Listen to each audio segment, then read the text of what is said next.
Very good afternoon to one and all who are present here today for attending this special public webinar. It's going to be delivered by Dr. Varun S. Pata, who is an assistant professor in philosophy, Department of Humanities and Social Sciences, ISER Bhopal.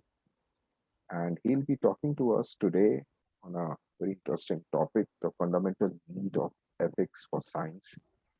And this webinar is part of the school outreach program jointly organized by the National Academy of Sciences India Delhi chapter and Deen Dayal Upadhyay College University of Delhi under the aegis of the Department of Biotechnology's Star College program.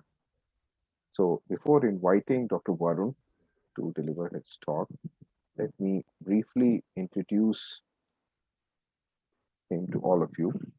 So as I told, he is an assistant professor of philosophy at ISER Bhopal with a bachelor's in mechanical engineering, several years of experience as a software developer. He has pursued studies in philosophy and obtained his PhD from National Institute of Advanced Studies, Bangalore. His research at present is situated in metaphysics and philosophy of science, and his recent research project was philosophical exploration of scientific objects with a special focus on the concept of wave-particle duality in the context of photons. The papers pertaining to this research have appeared in Science and Philosophy of Science journal. He's a member of Barefoot Philosophers Collective and is the co-moderator at Indian Philosophy Network. With these words, I now invite Dr. Varun to kindly share his screen and deliver his talk.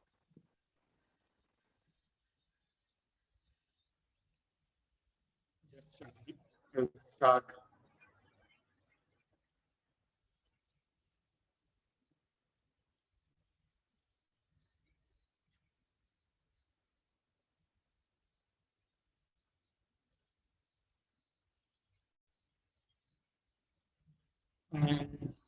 Professor Saxena, is this visible? Yes, perfect. Yeah. Good morning, good evening, everyone. First of all, I would like to thank Professor Manoj Saxena for organizing this science promotion lecture series. And I'm glad to see the list of speakers who have come before me. I've been following up on YouTube channel and also the talks that have come up. And glad to see certain critical reflection on about science. And this is very important because of several things, and I hope you are all taking good notice of that. And so first of all, thanks Professor Saxena for considering of several people like me to also come and deliver a lecture. So with that note, let me start today's talk. I will be talking on the title of the talk, as you might have already received by now, is Fundamental Role of Ethics in Science. So as you can see, the talk will be focusing on two things. First is, of course, it is pertaining to science. And at the same time, it is about something to do with ethics. So it is the relation between ethics and science that I want to kind of develop in this lecture, and hopefully make it relevant for you all to start thinking in this ways, in this trajectories. So to begin with, even before we explore the relation between ethics and science, and what you say, what role ethics even has in trying to understand a major discipline which produces knowledge called science, what role it has even before we start understanding it. I think it is important first to even ask the question, why even should we explore the need of ethics for science?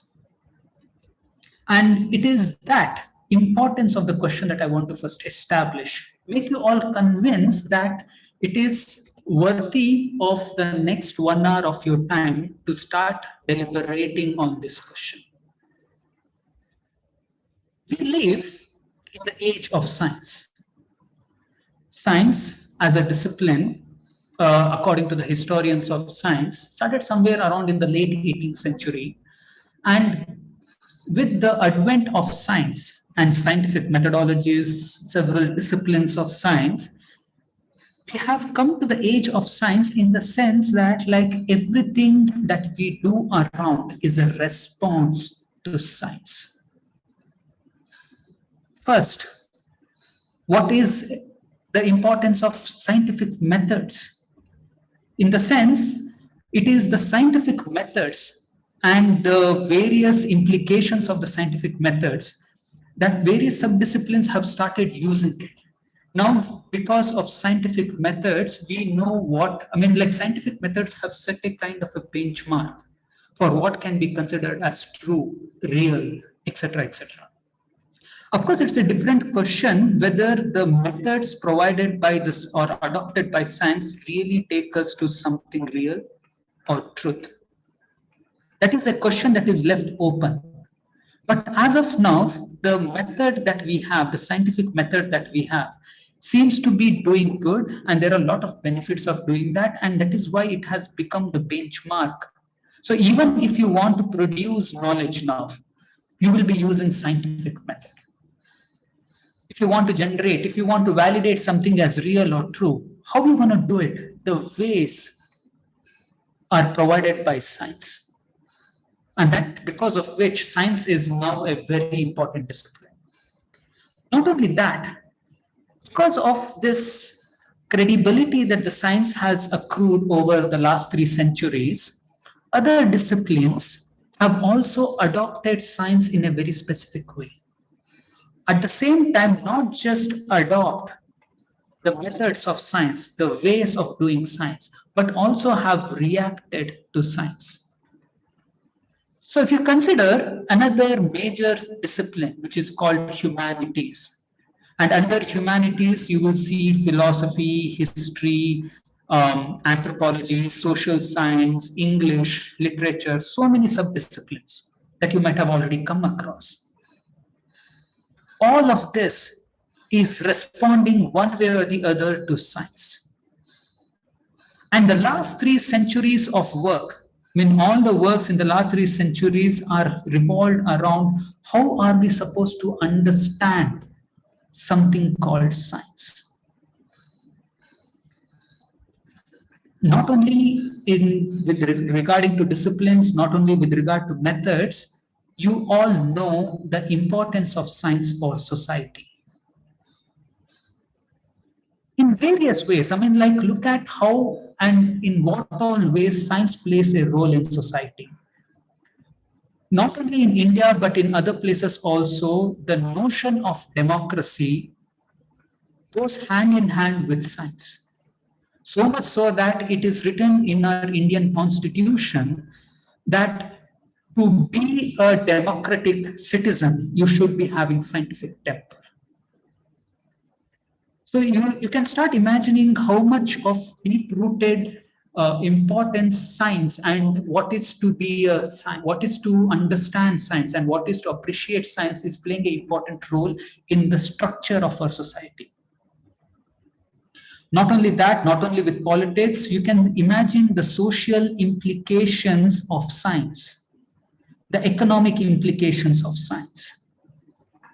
And of course, with the socio-economic political implications comes various other implications, which are part and parcel of this, which is like, say, the role of science in technology, the role of science in warfare. So many problematic, but at the same time, deeply important questions that we all have to understand and kind of engage with. We can't, as people, as citizens of the country, cannot disengage from questions like this. So if you are interested in science, at the same time, you can't overlook any of this because all of this are interrelated.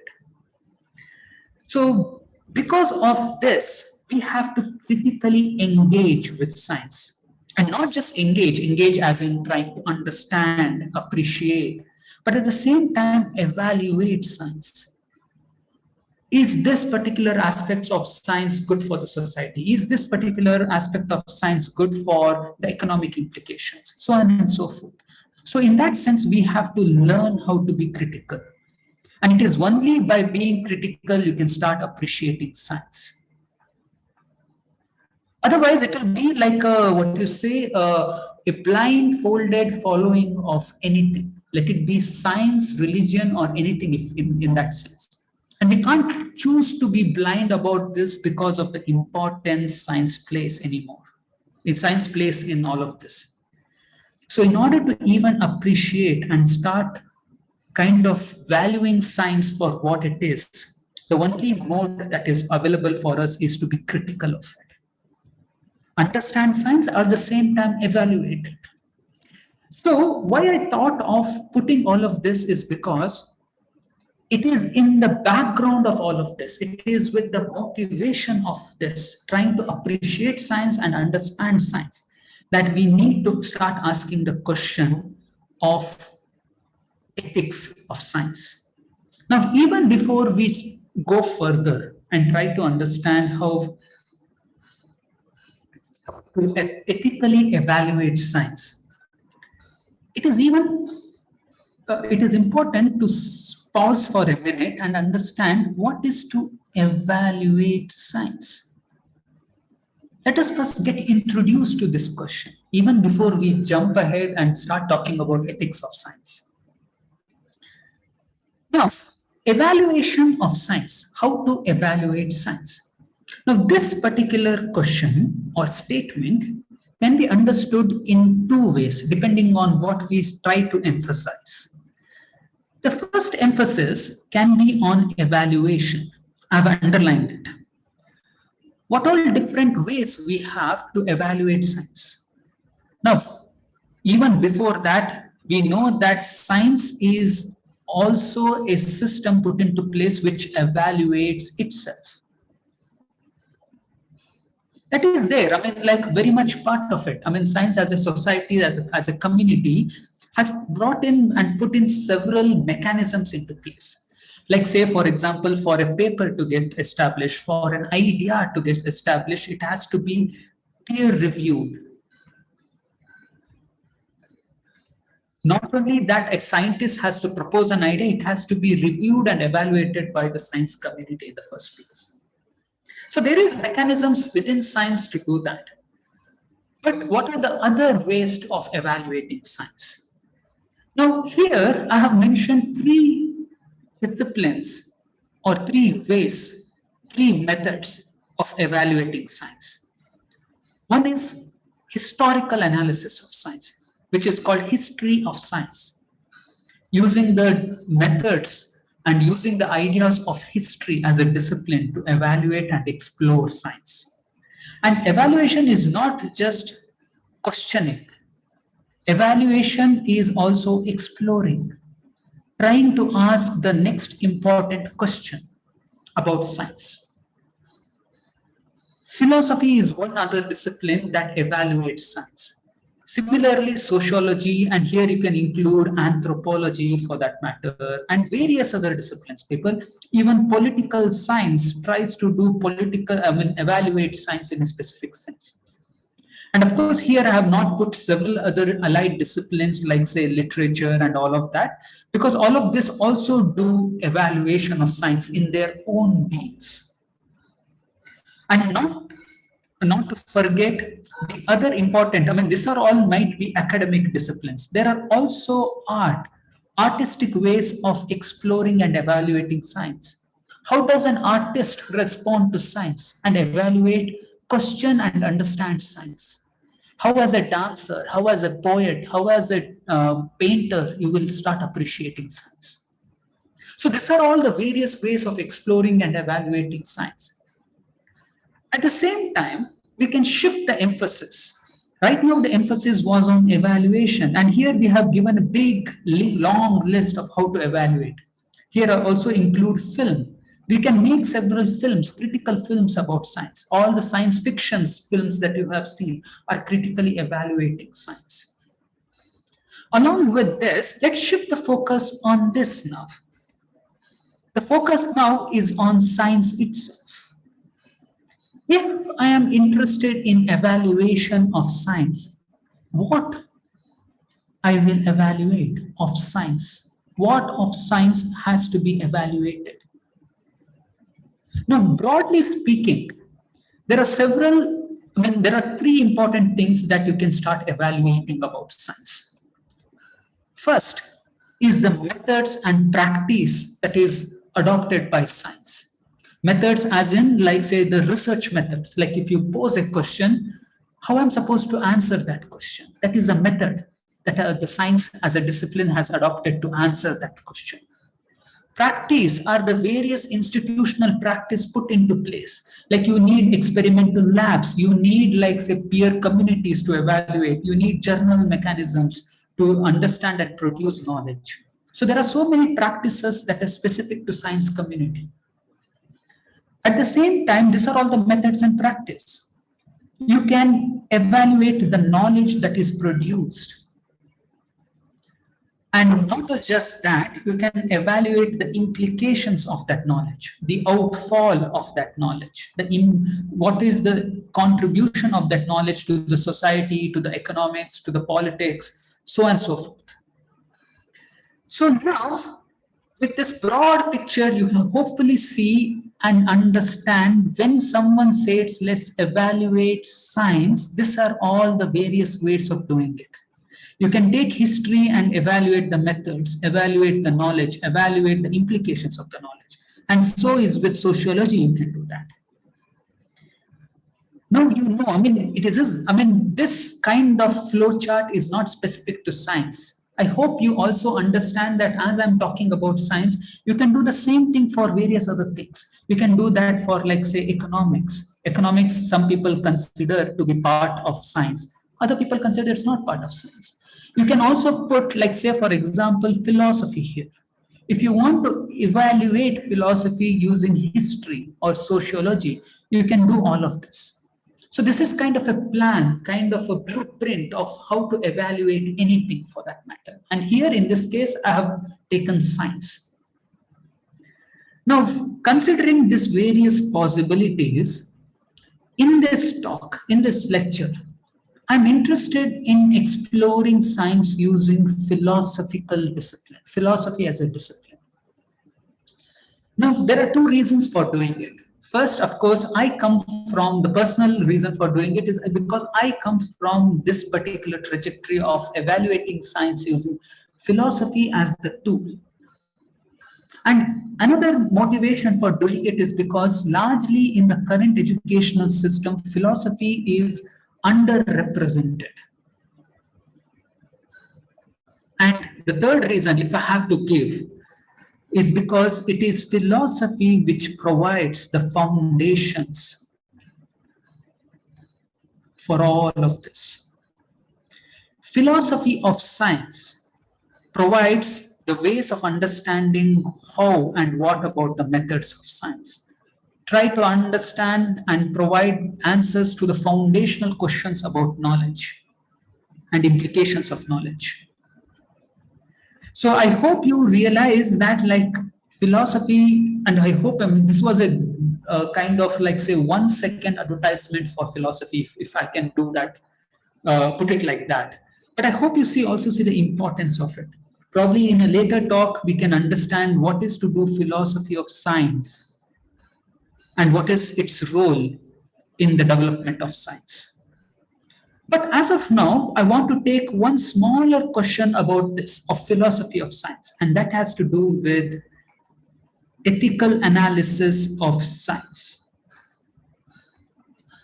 And this talk will try to do that. And that is nothing but ethical evaluation of science. Now, even before we do ethical evaluation of science, it is important to understand what is ethical evaluation in the first place. Now, you all might have had already certain courses in your school curriculum something to do with, like, say, ethics, or probably moral science, or whatever you want to call it, moral principles, moral theories. There are different ways this subject is articulated in different syllabi. So you must have already come across this words: ethics, moral science, moral theory, so on and so forth. Then you already would have a faint idea of what is to do ethical evaluation. Ethical evaluation and the questions related to ethics, the questions related to morality, tries to ask a fundamental question about human condition, about humanity, about related to humans as we all as a being. And one of the fundamental questions that we all ask all the time is, what is good and what is bad? Is I acting in this way good for someone, good for me? Is I acting or doing something like this bad for me, bad for others? Bad not just in terms of causality, in terms of it effects, in the sense that, like, not just because if I hit you, of course I know you will hit me back, not just in this sense. Can I do something good for the society? Can I do something good for the world? Not just because it has good causal implications, but also because it is good in itself, even though I may not see the causal benefit right now. I hope all of this are, when you're already thinking about all of this and the importance it plays in not just in your own personal life, but in the larger role that you play in the society. And ethics and moral theory tries to answer these tough questions. What is good? What is bad? And how to be good? I mean, we also have not just important to, like, say, ask the why question. What is, why something like is good or bad? We also have to start providing answers. How to be good? What are the norms that people in a society should follow? What are the virtues that people should follow and start appreciating? Is equality good? Equality between, like, say, men and women, equality between poor and rich. Equality in what sense? What is the meaning of equality? Why someone has to be ethically abided towards nature? Why should I take care of nature, of the wildlife that is around me? These are all the questions that we should be asking. These are all the questions that we should be answering. And ethics provides not just this, but also larger theories that answer all of this. I hope you start appreciating that, because ethics as a discipline, moral science or moral theory as a discipline provides theories to start answering this question. It's a specialized discipline in philosophy, where people study it, provide answers, engage, debate. Is euthanasia good? So should someone be sent to jail for doing something wrong? Etc., etc. These are all tough questions that we should ask about society. And these are the questions that is dealt in ethics. Having given a small introduction to what is ethics, let's do an application of it. Ethical evaluation of science. And this happens in so many ways. I mean, we can start asking important questions about science, ethical implications of science. And here, there are various ways at which you can start applying or start doing ethical evaluation of science. Something which is quite general and obvious is that ethical evaluation of science is nothing more than what you do as ethical evaluation of human and society.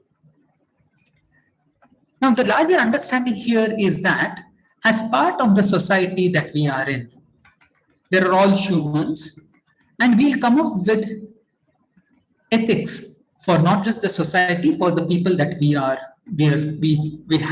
cohabit in this society. Now, the general understanding of ethical evaluation of science is that, like, since science is a small part within the society, science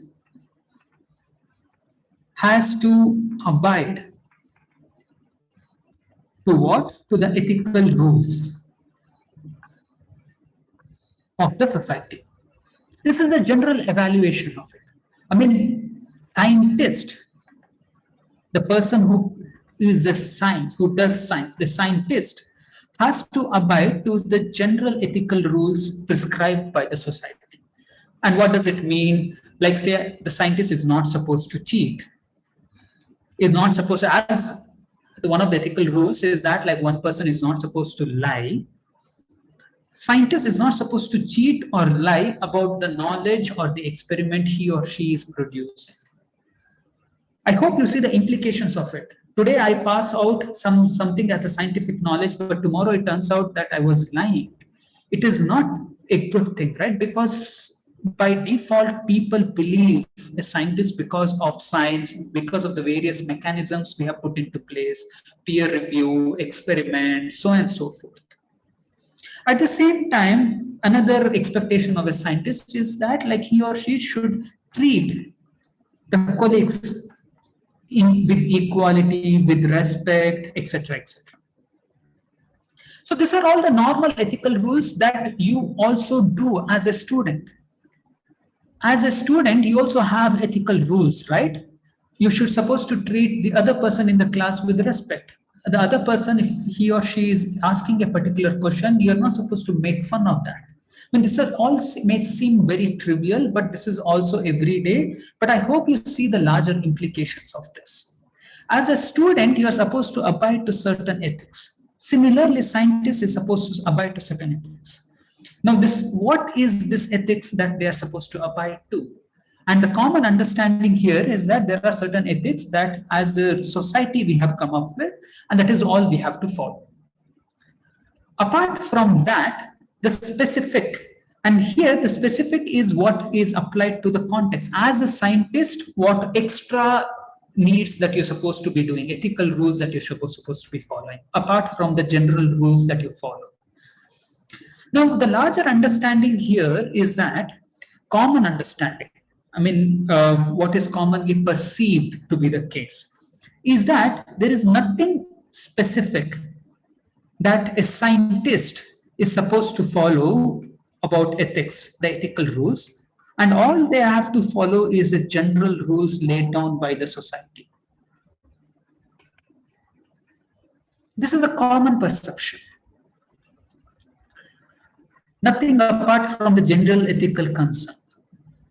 And if there are any specific concerns about science or about scientists, there's something to do with the applications of science. Let me give an example of this. The example here is that, like, say, for example, we produce gun. Now, the question is that, like, as a society, should we have something like a gun as a product that you can go and buy?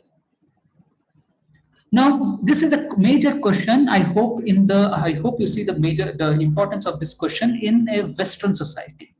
The Western society where you can just go and buy a gun, and the larger implications of using a gun in a society and so forth. Now, one of the implications is that gun is a product of science.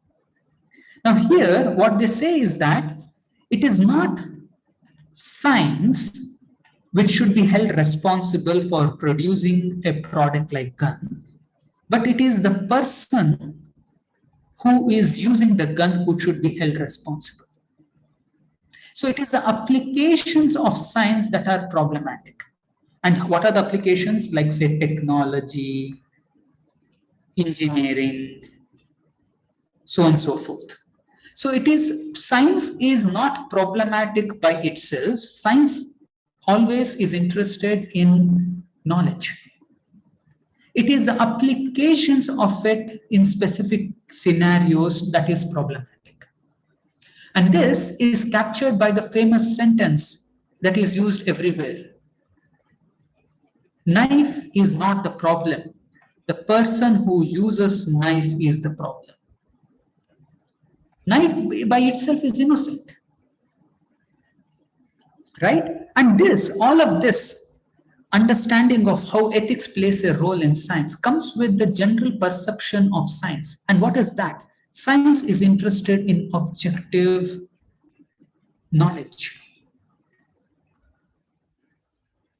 It is interested in facts, which is true of this world.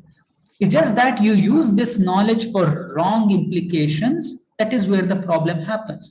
The knowledge by itself that is produced by science is outside ethics. It can't be, it should not be ethically evaluated. It is only the implications of it or applications of it that needs to be ethically evaluated. This is a common perception or common understanding, how we talk about science, how science is usually pictured to us. I want you all to pause for a minute and think where you take the side. Do you all think this is true? If so, why? Start thinking about it. I hope in this lecture, I don't want to be the person who is just imparting knowledge. I hope by now you already see that I'm not giving you information about anything. I'm in fact inviting you to think. Think with me. You may disagree with me, but start thinking with me. Start thinking, ask the question, is this a good position to have? Is it not a good position to have? What are your reasons? What are the arguments for it? I've given you the arguments for why ethics of science should be limited to the applications and not to the objects or facts, objective knowledge or the facts that is part of science.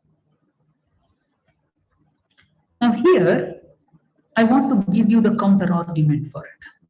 I want you to think with me. If this is true, what is true? The ethics of science is that ethics of science should not be implemented at the objective knowledge or the facts, but should be implemented only at the application level. Are there counter arguments to this? And here, I want to bring some concerns. Again, I want you to think with me here. The first example that I want to provide here is of the example that you all know, and you might have already read about it. It's about the nuclear bomb. Now, nuclear bomb might seem as an application of science. But if you see the history of how the nuclear bomb is produced, it is not just the application. It is in fact to produce the nuclear bomb. The scientists worked for it. Here is a picture of all the scientists, American scientists, who worked in the produce of the nuclear bomb or the technology which is related to the bomb. The science which is related to the bomb. So you see, it is a scientist who worked together to produce this bomb. They produced the science which was necessary for the bomb to be possible. So here is one obvious example where science is driven towards doing something which is concerning, which is problematic. And I want to show you certain examples. Like say, here is one example where certain major inventions and implications have come about. Scientific discoveries have come about because of the Manhattan Project, the project which produced the nuclear bomb. The science which produced the nuclear bomb. Now, this is one example. The second example that I want to provide is during the Nazi Second World War, on the other side, if this was happening on the American side, on the other side, in the Germany, there were several science experiments that were being conducted. I mean, if you look at the list, all of this seems to be like genuine science experiments. But the ethical concern here is that it was done on humans. Humans who were alive were experimented on in all these cases. I have provided you two examples where in the doing of science, not in the application of science, as in technology, engineering, and so forth. It's in the doing of science, there are ethical concerns. And it is this that I want to explore. Now, what I want to explore is not the obvious. I mean, here, in both the cases, we both know, and the scientists themselves regret this. And the science community has come forward after the World War that we have to correct this kind of actions. Science should not be taking part in this kind of endeavors.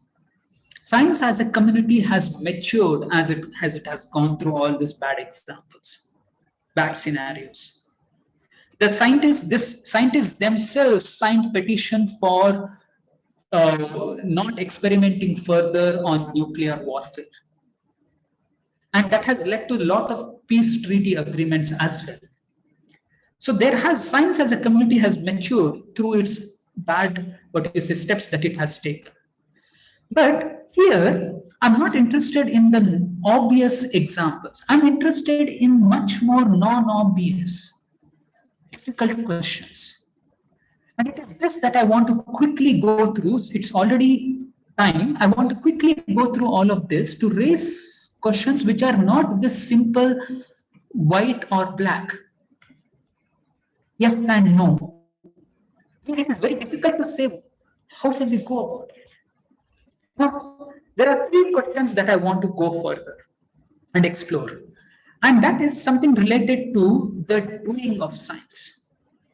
Science as a practice goes through several stages. The doing, if you are a scientist, you will be going through these stages. First, second, and the third. You ask a question first. Then you explore it using a specific method to arrive at a specific answer. So you take a question, you take a method to answer it, and there are answers that are produced. These are largely the broad steps that you take while you are being a scientist, you're doing science. I want to take each of this step and show that there are ethical concerns raising at each of this step. And this is what I want to bring forth. And all of these questions that I will be raising will not be as simple as this or this for that matter, where it is not obvious what to do or how are we supposed to take a side. Are we supposed to take a side on this or that, this side or that side? It is not obvious. And it is this that I want to do. And I want throughout the next few slides, I want you all to think with me, think for yourself.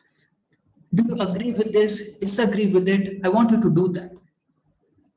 Okay? And this is the task that we all have. It's not just for this lecture. I hope you see that. After this lecture, it is you, when you are presently in the school, the next 50 years will be your years. You will be bequeathing, you will be inheriting the science that is done at the present. The implications of the science that is being done now will be upon you to decide.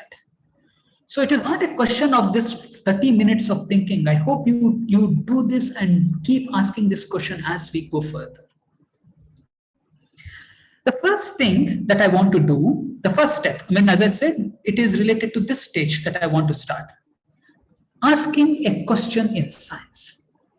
We know that asking a question is the first step in any research, raising questions, right? This is not specific to scientific research. This is if you are doing scientific, philosophical, anthropological, archaeological, historical, whatever it is, whatever research you're doing. The first step you will be doing is asking a question. What is the question that I want to answer? And I hope you know and that it is not easy. Now, first of all, asking a question, importance of questioning is very, is a prized activity in science, not only in science, but in other things. But in this context, in this lecture, I want to limit myself to science. And history of science provides several examples. What is so brilliant about Einstein? Einstein asked the most fundamental question that no one else asked. What about Darwin? Darwin raised a much more fundamental question which no one dared to ask. He asked very problematic questions. And the same thing is with Galileo for that matter. Galileo asked questions which others were afraid to ask. So we know that through several allegorical stories of science that like it is a scientist. And also you have to see that all of this are male scientists. It is now that we also have to start considering the questions of female scientists, women in science, and various questions the women have asked in science.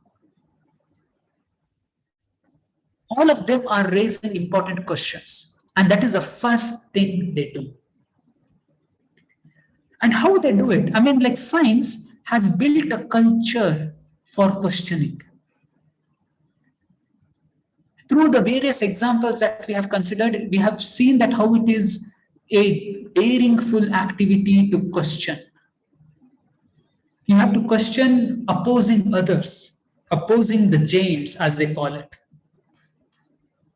And there are various ways they do it. The first important way is that you're supposed to be given the freedom of researching anything. It should not be that like certain people should not be saying that don't research this, research that, it is not useful to research this. You have the absolute freedom to research anything that you think is important. And the other way the science promotes this is through curiosity. You must have already come across these stories a lot. Oh, this person was curious to know, that person curious to know, so on and so forth. Right? And this is how the science builds the temperament of questioning, attitude of questioning. Now comes the difficult question. If this is about questioning anything about the world, about the nature, about the science, about the world around us, right? The most difficult question now is, can I ask any question? Think about this. Pick an answer. Do you think I can ask any question that I want if I'm doing science? I hope you're thinking with me here. Answer yourself. Pick a side right now, so that as we go, we have a kind of a dialogue. If this is the case, if you have picked one of the sides, let's say you have picked the most obvious side as yes. If I'm doing science, I can ask anything. I can ask why is the leaf green? I can ask why the pen drops. I can ask why is the water like this? I can ask why humans are like this. So many questions. Why the sun goes around the earth? As I see, I see that every morning sun is going around me. Why is that? I can start answering that question. I can ask anything that I'm curious about. But let's pause for a minute and ask, is this the answer that we think it is correct? Let's take a general example. If I'm interested in asking any kind of question, let's take an example which is not specific to science. This question is not specific to science. Okay, but let's take an example. Can I know something which is private, which is your private information? Like say you have your Aadhaar number or a password for your bank account or your own password for your laptop or your own private history. I don't know, whatever it might be. Whatever might be you consider as private information. Can I be curious about it? I, being Varun, I'm just sitting here. I'm curious that, like, what is this person? Can I know his phone number? Can I know her bank account? What is your email password? I'm curious to know. Can I know this? You will say, of course not. This is my personal information. You can't know any of it, right? So, which means that in the general sphere, there are certain questions that I cannot ask. What about science? Does the same apply to science? There are obvious no answers, right? Obvious no answers. Like say, for example, I'm just curious in making a chemical which will kill people instantly. Within like say 1 nanosecond, it can kill everyone. I'm just curious to build that. Can I be curious about this kind of things? We know several biological weapons that has been created in the last few decades. And we know the repercussions of it. Chemical, biological, whatever it might be. And obviously, I can't be curious about asking questions like this, right? There are obvious questions that are there which have no answers to. But again, I'm not interested in these obvious questions. I'm interested in much more complex, much more nuanced, much more subtle, which is not easy to answer. And which is what we have to start asking. There is no clear yes or no. Let's ask one of those questions. Now, one example that I want to take here is something that is related to, which is situated in, is something called brain studies. Now, here the brain studies tries to understand how brain functions, as simple as that. They will put you into a FRI machine, try to understand which part of the brain is like, say, firing up when you're thinking about something. How is my brain size? What is the structure of it? What is the frontal lobe is of what size? Is it because why it is like that? Am I good in mathematics because of my frontal lobe? I am good in logical skills. Is it because of my back part of the brain? Several questions. All of these questions are asked in brain studies. They are basically asking how humans think. Now, what are the sub questions?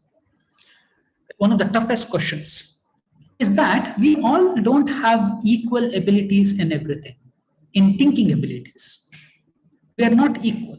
Some of you might be good in music. Some of you might be good in dance. Some of you might be good in sports. Some of you might be good in, like say, exploring, traveling, whatever it might be, whatever that excites you, whatever you're good in, whatever it might be.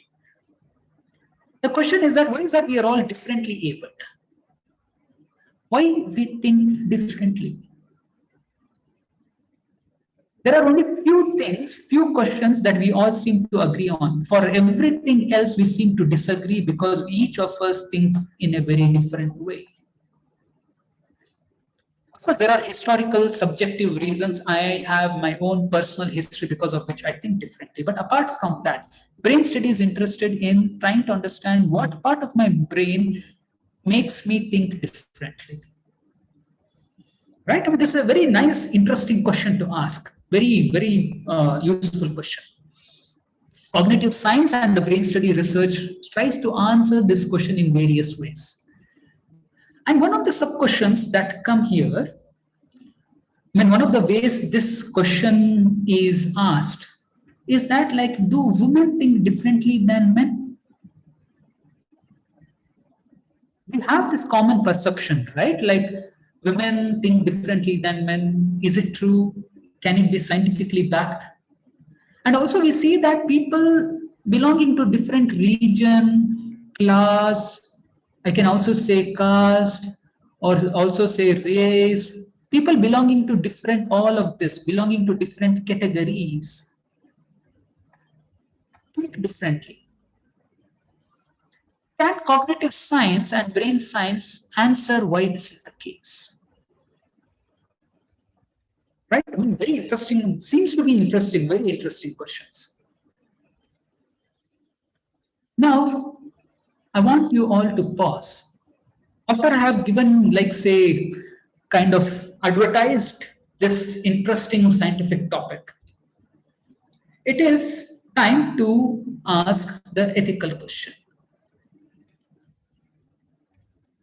Is it fine to ask these questions?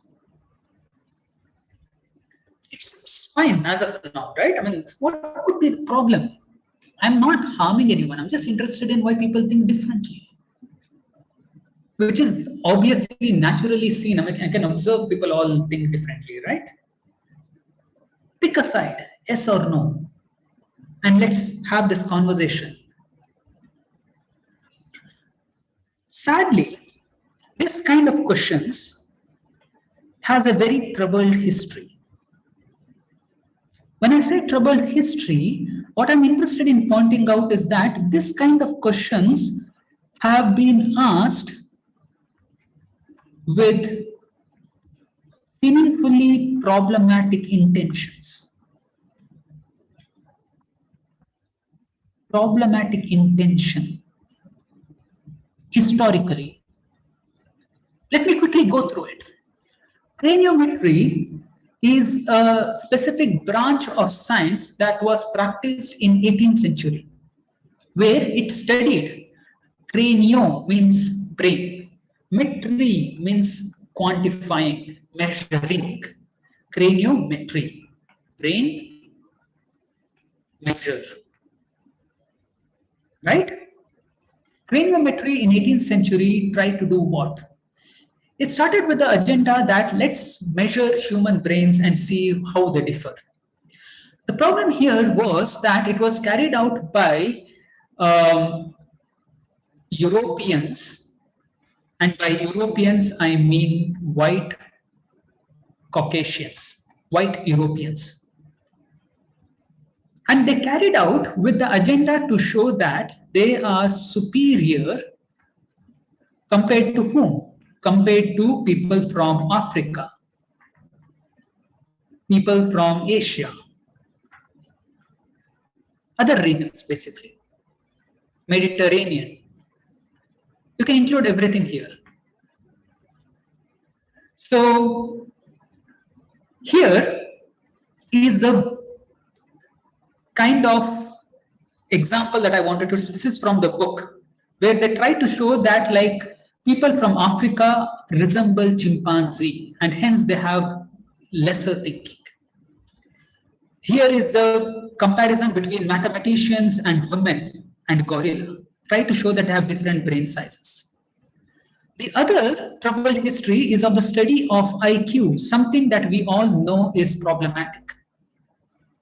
I mean, which is very prominent even today. In fact, we all measure, go to Mensa, study and measure our IQ and try to see how much we fare in that and all of that. That also has a troubled history of like say trying to show how all of these people trying to show that like Americans are great thinkers, they have higher IQ than other people. I wanted to read the history of it because it is related to eugenics. And this is even prevalent today. I mean, like all various books keeps coming out trying to measure and try to show how different people have different IQ. Now it's a question that you should ask. Why are we even asking a question like this, which differentiates people from other people? Should we be going and doing research which differentiates people? But this is a kind of a question that even scientists are asking, and I want to show you certain debates that has been going on. Should scientists study race and IQ? This is a debate between scientists themselves. People are debating no, people are debating yes, and it's an ongoing debate. And I want you to pick a side. And I want you to show the ethical problems of it. Now, Professor Saxena, can I have 5 minutes? Yes, fine. We have actually overshot by around 5 minutes. Yeah, no problem. Yeah, sorry, I'm just like got carried away with my, what do you say, I'll just quickly try to cover the next two parts. Sure. Yeah. So I'm sorry for overshooting the time. Yeah. So the next question is that, like we asked about questioning. Now we are moving to the next part where we are interested in the second stage of doing science, which is answering through research. And here is the next thing. We have to pick research method for answering. I have asked a question. Now I have to start answering it. And how I'm supposed to answer it? I'm supposed to do a research on it. Now, to do research, I need a certain method to do the research. But there are certain difficulties and hurdles while doing the research.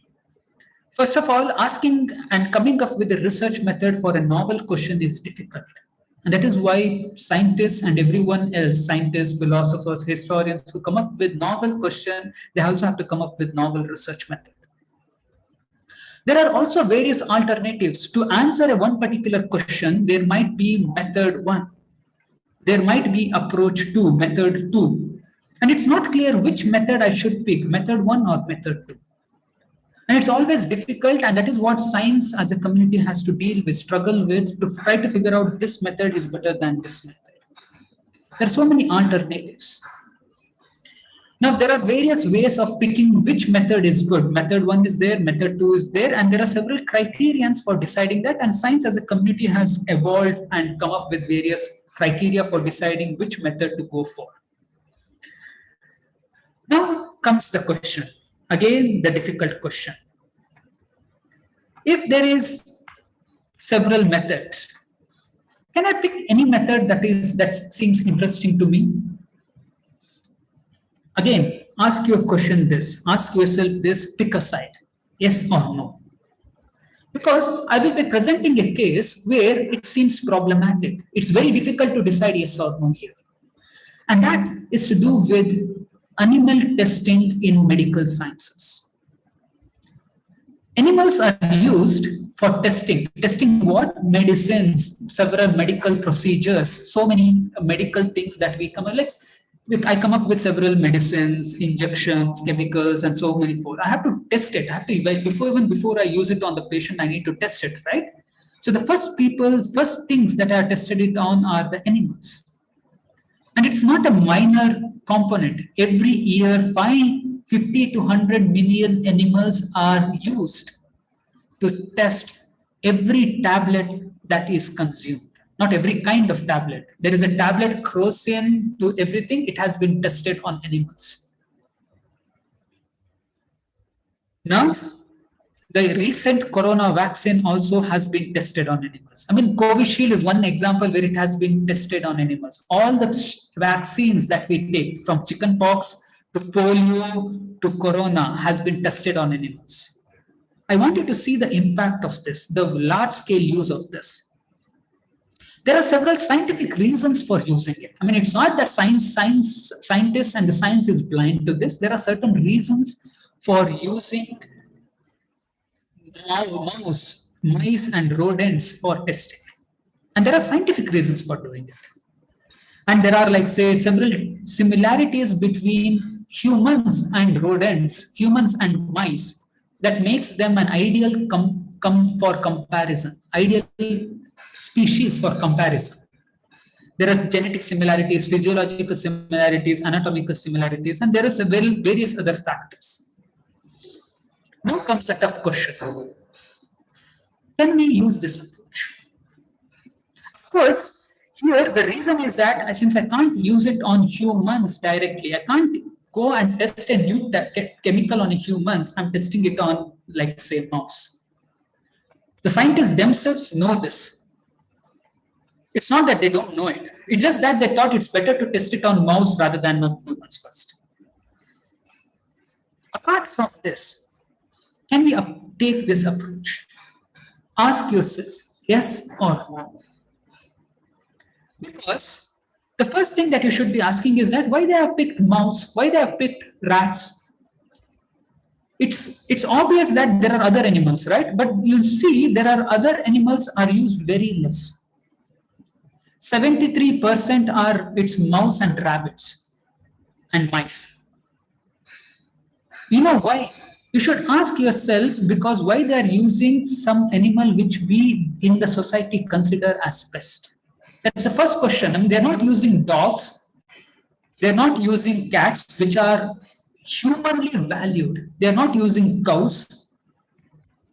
They're using something that we think is negligible, we think which we can dispose, like mosquitoes. Is it fine to do that even to mouse and mice, rats? You should start asking yourself. And it would have been fine if there were no other alternatives. The science community is slowly coming up with alternatives. There is already there enough alternatives. This is a recent study which shows that even now people think that it's completely necessary to use animals in their experiments.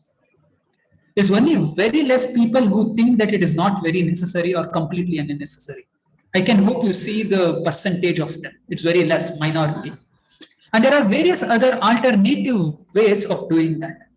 Even in spite of this, people, scientists themselves are battling the yes or the no question. I want you to pick a side. The last question that I want to expose, and this is what I'll end up with, is even though there are certain questions that you will ask, come up with a method, and you will finally come up with the answer. Can I pick any answer that comes as the answer? The question that I want to ask is that any solution is fine. If that is the case, I want to present an example of it. Look at the problem that we have. The problem is that there is vitamin A deficiency. And you can see it in the chart, there are a lot of places where is vitamin A deficiency. What is the solution that you will come up with? There are various solutions. The first solution the solution that I want to consider is genetic engineering. Now, genetic engineering come up with a rice which has what you say vitamin A built into it, which is called the golden rice. And it is not just with rice. You can see several examples of GM, genetically engineered products being used. Brinjal, mustard, cotton, and for various things to fight against pesticides and so many other problems. Is it an acceptable solution? There are problems with this. Also, there are benefits, but there are also problems. One of the problems is the risk and uncertainty revolving around this genetically modified objects. We don't know how it will span out in so many centuries from now. And the other is that there are so many social and economic implications that the farmers who produce and who use these products have to face. It's not the scientists. Scientists will produce the product, but the farmers will have to face the implications of it. There are alternative solutions for it. And with this, I hope you see that, like, say, I've presented you 3 cases which are non-obvious, non-stereotypical, and at different stages of doing of science. And there are no definite resolution. There is no clear yes or no. And that is what makes the need of ethics for science so important. And that's why science as a community has to be trained in ethics. At the same time, I want you all to know that ethics is a specialized skill. It's a skill that you have to develop. It's a theoretical discipline, specialized discipline. It's not something that you can just sit and think about. It requires a lot of training, and there are special people, trained people who deal with ethics. And it is these trained practitioners who have to become partners in all these research groups and with society. So I want to end with that, like, be critical, be ethical, and keep thinking about all of this. I hope you see the importance of this kind of questions. Okay, thank you. And I'm really sorry, Professor Saxena, for No. I mean, this is something which is also very close to my heart of practicing the ethical science topics. And there are some interesting questions which I can see, which the students have also asked. Let me just share those questions with you. So the first one is, it has 2 parts. Where do you think that we lack in study of science in Indian education system, like ethical studies? That's one. And can you explain your difficulties in during your journey of studies related to this? Hey, thanks for this question, whoever has asked this, and also nice of to ask a personal question in this kind of a theoretical academic debate. The first question I would say that like the problem with science education is that not anywhere. I mean, in very few. I mean, I can think of one or two places where you come up with a bachelor or a master's of science. And not just this, bachelor's of engineering or in various other forms, the science and engineering is being taught. Where ethics is offered as a mandatory course. One of the places where it's a mandatory workshop that is done is in medicines, when you're doing, like, say, for example, your MBBS and so on, where they directly deal with patients. So, where in majority of the courses and the syllabi in our own country, the BSc and the BE courses have ethics as a core component. It is flaw of two sides to recognize the need of it and recognize this as a special need, where ethics needs to be taught by people who know ethics. It is not something that we develop as I being a good kid at home, I will become a good citizen. It is not true.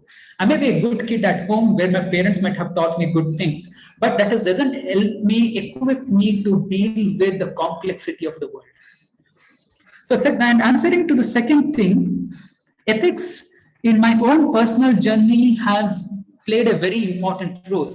It has to do with a lot of things, being ethical to the society, to the research that is taking part. And as I said, ethics is a larger discipline, people. I mean, irrespective of whether I'm doing science or philosophy, ethics plays an important role. And one of the places where it is not just theoretical, but also applied, where you are not just thinking theoretically, but you're also living it, is in one of the places called, I mean, discipline is philosophy. And in that sense, it has played a very important role in my life. I will just keep it brief. So probably later we can talk more about this. Yeah. Sure. I'll take that next too. Can ethical decisions be influenced by the scientific knowledge? That's part one. And the part two is, how do scientific research ethics, in terms of ethics, vary geographically? So one of the very interesting questions, and I'm glad. I mean, people are asking tough questions here. So the first question is that, like, of course, ethics can be influenced by information.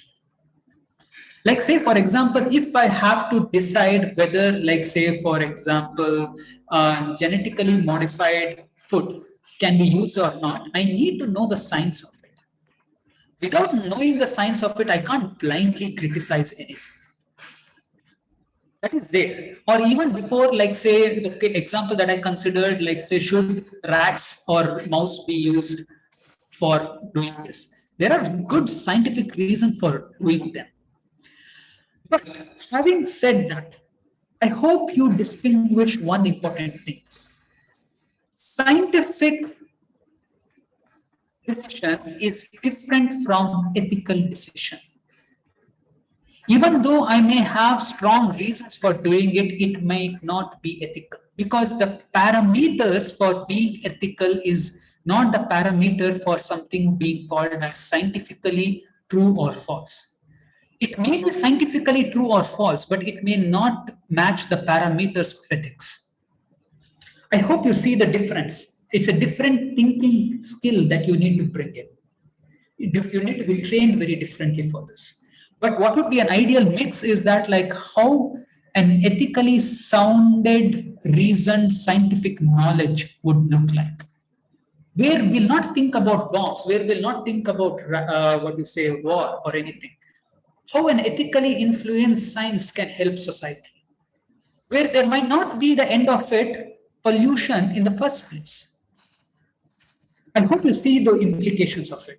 Yeah, and the second thing, it is geographically very different. And that is related to the previous question that we considered. in India, it is slowly coming up, and where the science community and the science body is realizing the need of ethics. But I have to say that certain other first world countries have far ahead of us, where ethics is introduced not just at the bachelor's or the master's level, it is introduced much at the schooling level itself. Where, like, say, for example, disciplines like, say, philosophy, critical thinking, logic, ethics is introduced much at a much earlier level. So yeah, we need an educational revolution for that. Yeah. Okay, so I'll take up the last question now. Do you think that optogenetics, that is using beam of light to control the activity of brain cells in conscious human beings, is a challenge or a topic related to ethics and science? Like to I'll just go to this here so I can write more about optogenetics, right? Optogenics, right?